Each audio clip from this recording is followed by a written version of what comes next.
Welcome back to my channel. In this lesson video, we're going to talk about the different test types that you will encounter when you take the test.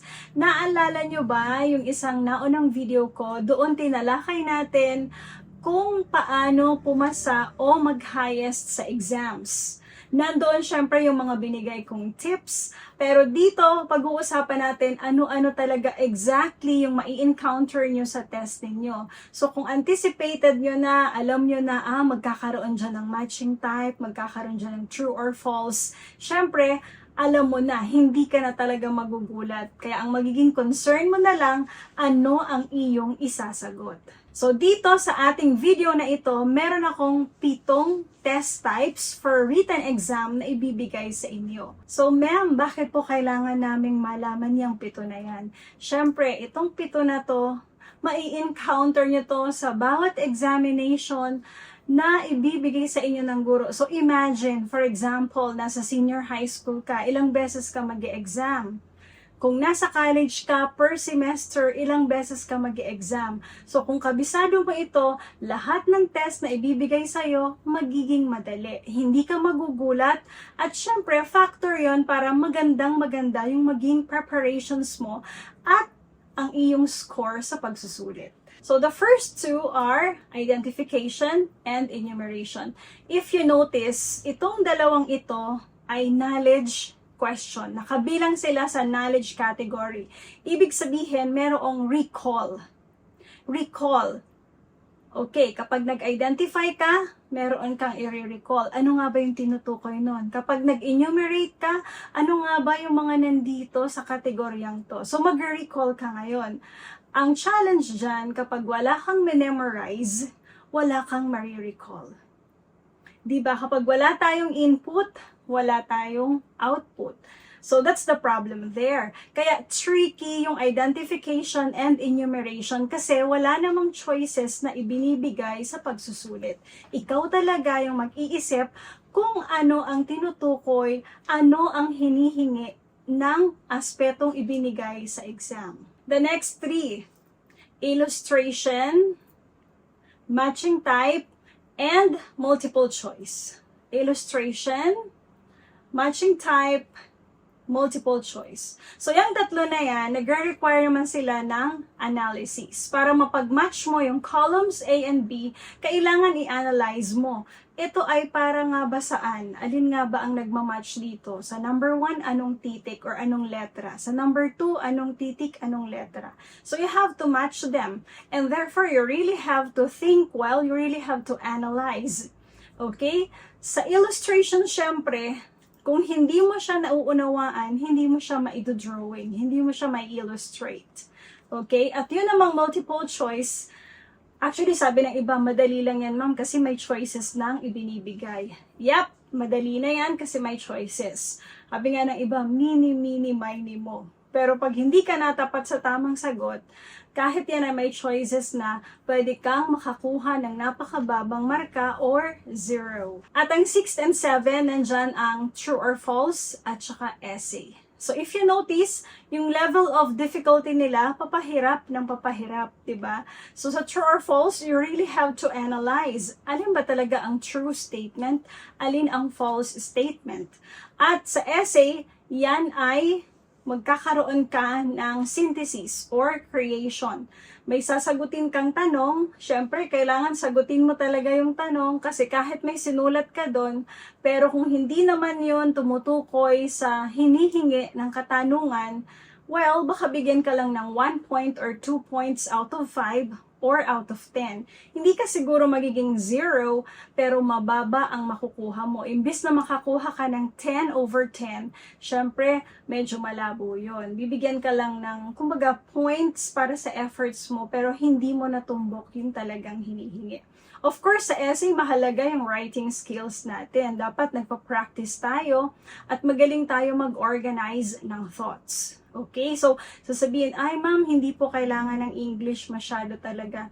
Kailangan ng English kasi maraming pagsusulit sa salitang English siya ibinibigay at sasagutin mo siya in English as well. Okay, tingnan natin ngayon yung mga specific examples ng mga tests na ito. So ito yung mga common guys ha, marami pang iba actually. Okay, nandito tayo ngayon sa identification. So of course, do not forget to write your name, the course, the date, or any detail that's being asked on the top of your paper. So, first one, identification. Sabi dito, read and analyze each item, then identify the concept referred to. Ano daw ang tinutukoy? Number one, they provide the necessary data in research. Anong tinutukoy nito?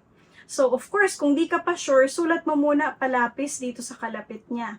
Pero pag sure ka na, dito mo na isulat sa blank before the number. So, here guys, it's very important that you really read and analyze. Basahin mong mabuti at pag-isipang mabuti. Sayang ang points. Okay, dito naman sa test 2. Enumeration. Kapag enumeration, ililista mo. So, read and analyze the aspects, then list down the items in the space provided. So, ano nga ba yung title and parts of Chapter 1 sa thesis? Anong chapter title? Sulat mo siya dito. At dito rin, ano yung mga parts? There are 7 parts, understood, kasi may 1, 2, 3, 4, 5, 6, 7 na numbers dito. So, of course, sa enumeration, mahalaga na tingnan natin mabuti yung sequence. Kailangan ba naka-sequence or pwedeng hindi naka-sequence? And of course, the correct spelling is very important as well.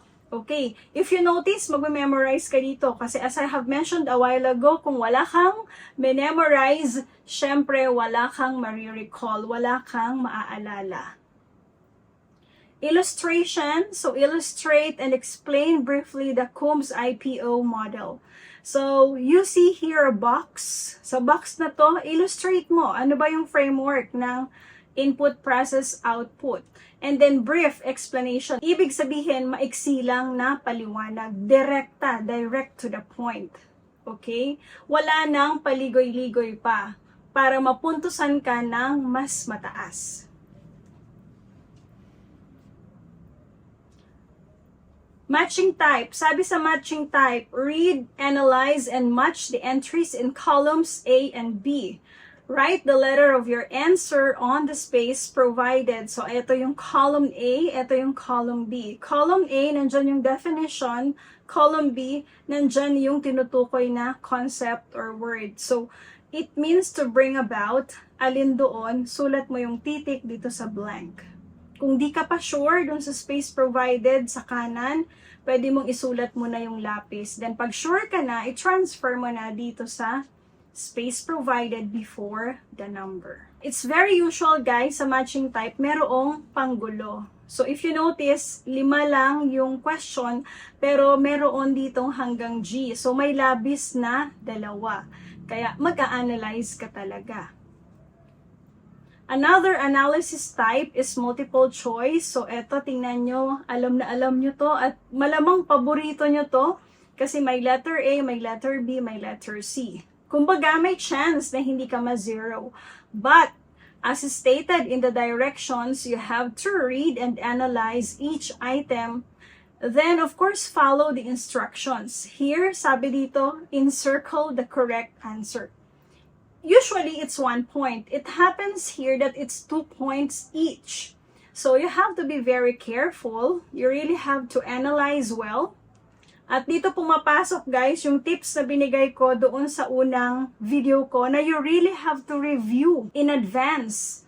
1 week, 2 weeks before. Kasi sa dami nito, kung night before ka palang nag-review, hindi mo marirecall lahat ang tamang sagot. So dito talaga mahalaga yung review kasi kahit may binigay na choices, pag hindi mo alam yung sakto, wow, mahihirapan ka rin. Okay. Let's have now true or false. Sabi dito, read and analyze each statement, then determine whether true or false. So you have to put a check if true and X if false. It is very important, of course, that you follow the instructions or the directions. Kasi kahit tama yung sagot mo. Pag mali yung iyong pagkakasagot, halimbawa, sinulat mo yung word na true, sinulat mo yung word na false, sabi niya, check or X lang. So, that will be considered wrong already. So, that's why everything should be read well. Every direction or all directions have to be read and understood properly. Okay, sabi dito, empirical research deals with the opinions of the researcher. Is it true or false? Kung true, put a check. Kung false, put an X. Okay? So, madali lang yung mechanics. Ang mahalaga dito, alam mo yung konteksto, kaya doon pumapasok yung thorough review natin. And the last part, of course, is essay. In my experience, ang daming nagbablanko sa essay. Kasi siguro ayaw nilang mag-explain, pwedeng wala ng time, or pwedeng hindi nila masyadong naintindihan kung paano ipaliliwanag, or sometimes it's the writing skills that's the problem. So here, of course, you have to be good in writing. Maganda dito, may draft ka. Hindi yun yung final answer. Mag-draft ka muna, tapos syempre may mga mistakes ka doon, then pag correct na siya, i-rewrite mo dito sa box. So dito mo na isulat sa box yung final answer. I believe your answer would be better if you're going to have the rough draft first. Huwag mong gawing final agad yung una mong naisip or una mong sagot. Remember, mataas yung points na binibigay sa mga essay.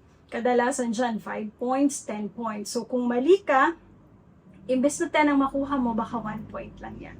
Okay, so paghandaan natin ito, huwag nating isipin na, laging may choices. No, it's always better to study regularly and of course, review thoroughly. Huwag yung nights before, kundi weeks, 1 week, 2 weeks before the examination. Kumbaga gawin nating habit yung pag-review, pagbabasa lagi ng ating mga lessons para maganda talaga yung standing natin sa ating academics. Okay, there you go guys. Thank you so much.